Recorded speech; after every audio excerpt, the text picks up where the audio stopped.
Hello guys, आप लोगों को मेरा नमस्कार। आज हम जिउतिया पूजा क्यों मनाया जाता है और इसका संपूर्ण कथा इस वीडियो के माध्यम से सुनाने जा रहे हैं। यह व्रत मुख्य रूप से बिहार, झारखंड, पूर्वी उत्तर प्रदेश और नेपाल की मिथिला क्षेत्र की मातृशक्ति द्वारा अपने पुत्रों की दीर्घ आयु, स्वास्थ्य और समृद्धि के लिए किया जाता है। इसमें पौराणिक कथा, ऐतिहासिक महत्व और धार्मिक अनुष्ठान, लोक कथाएँ और आध्यात्मिक रहस्य सभी जुड़े हुए हैं। भारत की सांस्कृतिक परंपरा में व्रत उपवास का विशेष स्थान है। यहाँ स्त्रियाँ अपने परिवार, पति और संतान की मंगल कामना के लिए उपवास करती रही हैं।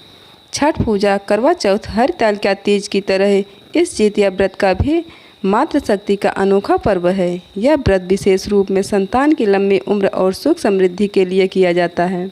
जिउतिया की महत्ता इस बात से समझी जा सकती है कि इसे निर्जला उपवास के रूप में रखा जाता है, जिसमें स्त्रियां न तो अन्न खाती हैं न जल पीती हैं। लेकिन यह व्रत क्यों रखा जाता है, इसकी जड़ें पौराणिक कथाओं, लोक गाथाओं और धार्मिक आस्थाओं में छिपी है। जिउतिया पूजा की उत्पत्ति जिउतिया व्रत की उत्पत्ति पौराणिक कथा से जुड़ी मानी जाती है। यह व्रत अश्विन मास सितंबर या अक्टूबर के कृष्ण पक्ष को अष्टमी तिथि को मनाया जाता है। इसे जीवित पुत्री का व्रत भी कहा जाता है। इसका अर्थ है संतान के जीवित रहने के लिए किया गया उपवास।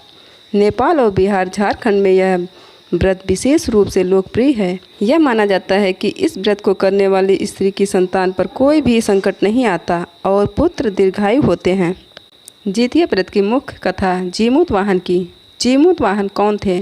पौराणिक मान्यताओं के अनुसार जीमूत वाहन नागवंश के राजा थे। वे बड़े ही धर्मात्मा, करुणामय और प्रजावात्सल थे।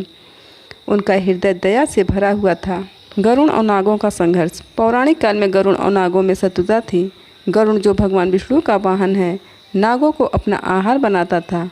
इस कारण नागवंश पर संकट मंडराने लगा। गरुण प्रतिदिन एक नाग को खा जाता था। इससे नागवंश समाप्त होने की कगार पर पहुंच गया। नाग माता अपने पुत्रों की रक्षा के लिए व्याकुल थीं। वे प्रतिदिन अपने बच्चों को खोती रहीं।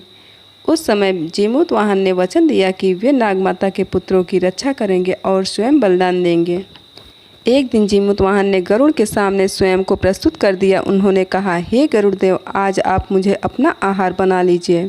मैं नागवंश का प्रतिनिधित्व बनकर आया हूँ। गरुड़ जब उन्हें पकड़कर ले जाने लगे तब उनकी वीरता और धर्म पालन से प्रभावित हुए। गरुड़ ने सच्चाई जानकर कहा कि वे निर्दोष राजा को नहीं खाएंगे। उन्होंने जीमूत वाहन को आशीर्वाद दिया और नागवंश को जीवन दान दिया। जीमूत वाहन की यह कथा त्याग, बलिदान और संतान की रक्षा की गाथा है। इसी कारण माताएं जिउतिया व्रत रखती हैं ताकि उनके बच्चे जीमूत वाहन की तरह साहसी और दीर्घायु हो और उन पर कोई संकट न आए। जीमूत वाहन की कथा के अलावा और भी कई लोक कथाएँ प्रचलित हैं, जैसे मछली और सियार की कथा।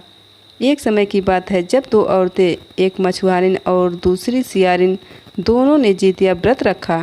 मछुआरिन ने पूरे नियम से व्रत किया, न अन्न खाया न जल पिया। सियारिन ने अधूरा व्रत किया, कभी खा लिया और कभी छोड़ दिया। फलस्वरूप मछुआरिन की संतान दीर्घायु, बलवान और समृद्ध हुई। सियारिन की संतान कमजोर और अल्पायु हुई। यह कथा बताती है कि जिउतिया व्रत नियम पूर्वक करने से ही फल मिलता है। कहा जाता है कि गंगा किनारे की स्त्रियां पुत्र सुख और उनकी दीर्घायु के लिए इस व्रत को करती थीं।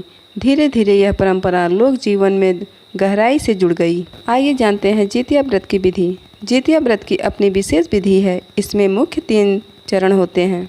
नंबर 1, नहाए खाए। व्रत से एक दिन पहले स्त्रियां नदी या तालाब में स्नान करती हैं और शुद्ध भोजन करती हैं। इसे नहाए खाए कहा जाता है।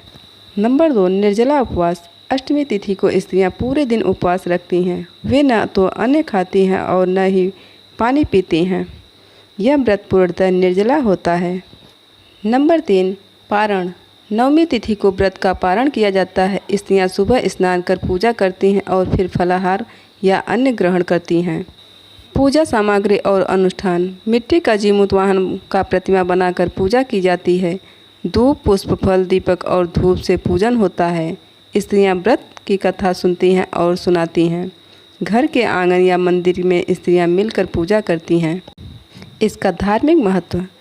नंबर 1, यह व्रत संतान रक्षा का प्रतीक है। नंबर 2, मातृशक्ति के त्याग और तपस्या का उदाहरण है। नंबर 3, यह त्याग और बलिदान निस्वार्थ प्रेम की भावना को जीवित रखता है। स्त्रियां सामूहिक रूप से यह व्रत करती हैं, जिससे सामाजिक एकता बढ़ती है। ग्रामीण समाज में यह व्रत लोक संस्कृति का हिस्सा है। लोकगीत और पारंपरिक नृत्य इस पर्व को और भी जीवंत बनाते हैं। आध्यात्मिक दृष्टि, व्रत और उपवास से शरीर शुद्ध होता है, आत्म संयम और धैर्य की शिक्षा मिलती है। यह व्रत त्याग और तपस्या का प्रतीक है। आज भी बिहार, झारखंड और नेपाल में जितिया बड़े धूमधाम से मनाया जाता है। शहरों में भी महिलाएं इसे पूरी श्रद्धा से करती हैं। सोशल मीडिया और टीवी पर भी जितिया की झलक देखने को मिलती है। जितिया व्रत केवल धार्मिक अनुष्ठान नहीं, बल्कि मातृत्व की शक्ति और त्याग का अद्भुत उदाहरण है। जिस तरह जीमूत महान ने नागवंश की रक्षा के लिए अपना बलिदान दिया, उसी तरह माताएं अपनी संतान के लिए कठोर से कठोर तपस्या करती हैं। यह व्रत मातृ प्रेम, आस्था और त्याग का अद्भुत मिसाल है।